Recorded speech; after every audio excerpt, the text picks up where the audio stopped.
ನಮಸ್ತೆ. ನಾವು R C news ಚಾನಲಿಂದ ಬಂದೇವೆ sir. ಇಲ್ಲಿ ಚಿಕ್ಕೋಡಿ ಲೋಕಸಭೆ ಚುನಾವಣೆ ಒಳಗೆ ಅಥಣಿ ಭಾಗದೊಳಗೆ ಜನರ ರೆಸ್ಪಾನ್ಸ್ ಹೆಂಗೈತೆ ಅಂತ ಕೇಳೋ ಸಲ ಬಂದೇವೆ ಸರ್. ನಿಮಗೇನು ಅನಿಸ್ತೈತೆ ಸರ್? ಇವತ್ತು ವಿಶೇಷವಾಗಿ ಚಿಕ್ಕೋಡಿ ಲೋಕಸಭಾ ಕ್ಷೇತ್ರದ ರಾಷ್ಟ್ರೀಯ ಕಾಂಗ್ರೆಸ್ ಪಕ್ಷ ಅಧಿಕೃತ ಅಭ್ಯರ್ಥಿಯಾಗಿ ಸಹೋದರಿಯಾಗಿರ್ತಕ್ಕಂಥ ಪ್ರಿಯಾಂಕಾ ಜಾರಕಿಹೊಳಿ ಅವರು ಸ್ಪರ್ಧೆ ಮಾಡಿರ್ತಕ್ಕಂಥ ಹಿನ್ನೆಲೆಯೊಳಗೆ ಬಹುಶಃ ಇವತ್ತು ಕ್ಷೇತ್ರದಾದ್ಯಂತ ಕೂಡ ನಾವು ಪ್ರವಾಸ ಮಾಡಿ ನೋಡಿರ್ತಕ್ಕಂಥದ್ದು.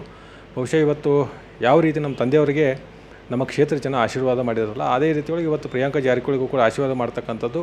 ಬಹುಶಃ ಇವತ್ತು ಚಿಕ್ಕೋಡಿ ಲೋಕಸಭಾ ವ್ಯಾಪ್ತಿಯಲ್ಲಿ ಬರ್ತಕ್ಕಂಥ 8 ಮತಕ್ಷೇತ್ರದ ವಾತಾವರಣ ನೋಡಿದರೆ ಖಂಡಿತವಾಗಿಯೂ ಕೂಡ ನಮ್ಮ ಪಕ್ಷದ ಅಭ್ಯರ್ಥಿ ಗೆಲ್ತಾರನ್ನೋ ಆತ್ಮವಿಶ್ವಾಸ ನಮ್ಮಲ್ಲಿದೆ. ಆ ನಿಟ್ಟಿನೊಳಗೆ ಇವತ್ತು ನಾವು ಕೂಡ ಪಕ್ಷದ ಸಂಘಟನೆ ಮಾಡೋದ್ರ ಜೊತೆಗೆ ಯುವಕರಿಗೆ ಒಂದು ಅವಕಾಶ ಕೊಟ್ಟಿರ್ತಕ್ಕಂಥ ಪಕ್ಷದ ವರಿಷ್ಠರ ಒಂದು ವಿಶ್ವಾಸವನ್ನು ಕಾಪಾಡಿರ್ತಕ್ಕಂಥ ಹಿನ್ನೆಲೆಯೊಳಗೆ ಇವತ್ತು ಪ್ರಿಯಾಂಕಾ ಜಾರಕಿಹೊಳಿನ ಖಂಡಿತವಾಗಿ ಗೆಲ್ಲಿಸತಕ್ಕಂಥ ಕೆಲಸ ನಮ್ಮ ಕ್ಷೇತ್ರದ ವತಿಯಿಂದ ನಾವು ಮಾಡಿಕೊಡ್ತೀವಿ ಅನ್ನೋ ಮಾತನ್ನು ಈ ಕಡೆ ಸಂದರ್ಭದಲ್ಲಿ ಹೇಳಲಿಕ್ಕೆ ಬಯಸ್ತೇನೆ ಸರ್. ಈಗಾಗಲೇ ಅವರ ತಂದೆಯವರಾಗಿರುವಂಥ ಸತೀಶ್ ಜಾರಕಿಹೊಳಿ ಅವರು ಲೋಕೋಪಯೋಗಿ ಸಚಿವರಾಗಿ ಅನೇಕ ಸಮಾಜ ಸೇವೆಯನ್ನು ಮಾಡ್ಯಾರ, ಸಾಂಸ್ಕೃತಿಕ ಸೇವೆಯನ್ನು ಮಾಡ್ಯಾರ.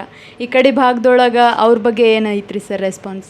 ಬಹುಶಃ ಸತೀಶ್ ಜಾರಕಿಹೊಳಿ ಸಾಹೇಬ್ರ ಬಗ್ಗೆ ಹೇಳ್ಬೇಕಂದ್ರೆ ಜಿಲ್ಲೆಯ ಒಬ್ಬ ಹಿರಿಯ ನಾಯಕರು, ಪಕ್ಷಾತೀತವಾಗಿ ಮತ್ತು ಜಾತ್ಯತೀತವಾಗಿ ಕೆಲಸ ಮಾಡ್ತಕ್ಕಂಥ ಒಬ್ಬ ಹೆಮ್ಮೆಯ ನಾಯಕರಂತ ಈ ಸಂದರ್ಭ ನಾನು ಹೇಳಿಕ್ಕೆ ಬಯಸ್ತೀನಿ. ಬಹುಶಃ ನಾವು ಇತ್ತೀಚೆಗೆ ಕಾಂಗ್ರೆಸ್ ಪಕ್ಷ ಸೇರೋಕ್ಕಿಂತ ಮುಂಚೆ ನಮ್ಮದು ಮತ್ತು ಸತೀಶ್ ಜಾರಕಿಹೊಳಿ ಅವರ ಒಂದು ಸಂಬಂಧ ಭಾಳ ಹಳೆಯ ಸಂಬಂಧ.